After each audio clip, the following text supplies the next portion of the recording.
संभाजीराजे लोकसभेच्या निवडणूक रिंगणात असतील कुठून याबाबत केला जात होता. तर राजेंची भूमिका काय आहे महाराष्ट्राला ते जाणून घ्या.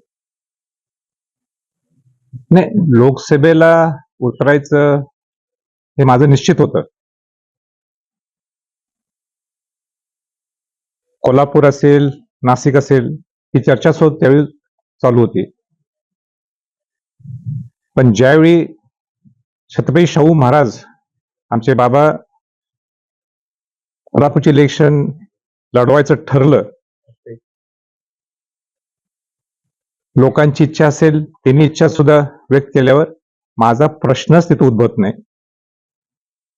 माझे वडील मोठे महाराज हे माझ्यासाठी सर्वस्व आहेत आणि म्हणून मी आमच्या सगळ्या सहकार्यांना सुद्धा सांगितलेलं आहे, मी जर इलेक्शन लढवली असते, मी 100% दिले असते, तर महाराजांच्यासाठी आपण 1000% कष्ट करायला पाहिजे. महाराज एक अभ्यासू व्यक्तिमत्व आहेत आणि त्यांचा अनुभव हा निश्चितपणाने कोल्हापूरला एक वेगळी दिशा दाखवणार याबद्दल काही शंका नाही.